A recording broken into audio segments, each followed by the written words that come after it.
Hi hello, ഇന്ന് നമ്മൾ ഗോതമ്പ് മാവ് വെച്ചിട്ട് വളരെ ഈസി ആയിട്ടൊരു സ്വീറ്റാണ് ഉണ്ടാക്കാൻ പോകുന്നത്. വളരെ കുറച്ച് ഇൻഗ്രീഡിയൻസ് മാത്രം മതി ഉണ്ടാക്കാൻ. അപ്പോൾ എങ്ങനെ ഉണ്ടാക്കാമെന്ന് നമുക്ക് നോക്കിയിട്ട് വരാം. ആദ്യം നമുക്ക് ഷുഗർ സിറപ്പ് ഉണ്ടാക്കാം. അതിനായിട്ട് ഒരു പാത്രത്തിലേക്ക് ഞാൻ 2.5 കപ്പ് വെള്ളം ഒഴിച്ചു കൊടുക്കുന്നുണ്ട്.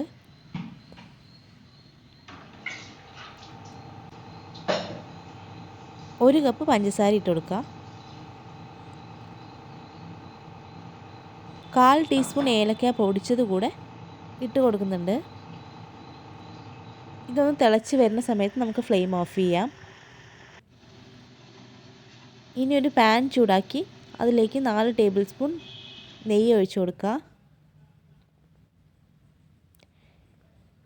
ഈ നെയ്യ് ചൂടായി വരുന്ന സമയത്ത് അതിലേക്ക് കുറച്ച് അണ്ടിപ്പരിപ്പ് ഇട്ട് കൊടുക്കുക.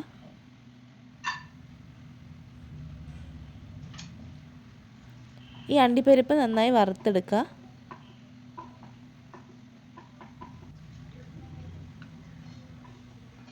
അണ്ടിപ്പരിപ്പ് ചെറിയൊരു ബ്രൗൺ കളർ ആയിട്ടുണ്ട്. ഞാനിപ്പോൾ ഇതെടുത്ത് മാറ്റുകയാണ്. ഇനി ഈ നെയ്യിലേക്ക് 1 കപ്പ് ഗോതമ്പ് പൊടി ഇട്ട് കൊടുക്കുക.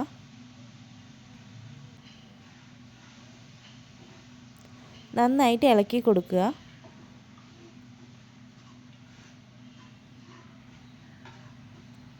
ഒരു 3 മിനിറ്റ് ഇങ്ങനെ ഇളക്കി കൊടുക്കണം. അത് സിമ്മിൽ വെച്ചിട്ട് വേണം നമ്മളിത് ചെയ്യാനായിട്ട്, അല്ലെങ്കിൽ ഇത് പെട്ടെന്ന് കരിഞ്ഞു പോവും.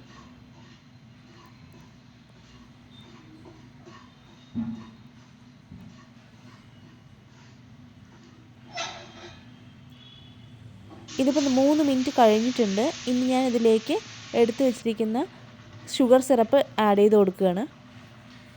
നന്നായിട്ട് ഇളക്കി കൊടുക്കുക.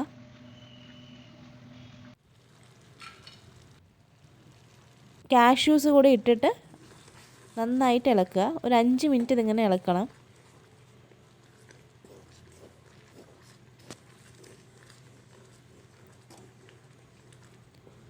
ഇത് തിക്കായി വരുന്നത് വരെ നമ്മളിതിനെ ഇളക്കി കൊടുത്തുകൊണ്ടിരിക്കണം. ഇതെല്ലാം സിമ്മിൽ വെച്ചിട്ട് വേണം ചെയ്യാൻ, അടി പിടിക്കാതിരിക്കാൻ വേണ്ടിയിട്ടാണ്. ഇത് തിക്കായി വരുന്ന സമയത്ത് നമുക്ക് ഫ്ലെയിം ഓഫ് ചെയ്യാം. എന്നിട്ട് ഇതിനെ ഒരു ബൗളിലേക്ക് മാറ്റാം. ഇതിൻ്റെ മേലെ കുറച്ച് ബദാം ഇട്ട് കൊടുക്കാം. തണുത്ത് വരുമ്പോൾ ഇത് കുറച്ചുകൂടെ കട്ടിയായി മാറും. നല്ല സോഫ്റ്റും ആയിരിക്കും ഈ സ്നാക്സ്. അപ്പോൾ നമ്മൾ ടേസ്റ്റി ആയിട്ടുള്ള ഗോതമ്പിൻ്റെ സ്വീറ്റ് ഇവിടെ റെഡി ആയിരിക്കുകയാണ്. തണുത്ത് കഴിയുമ്പോൾ നമ്മൾക്കിതിനെ ഒന്ന് കട്ട് ചെയ്തെടുക്കാം.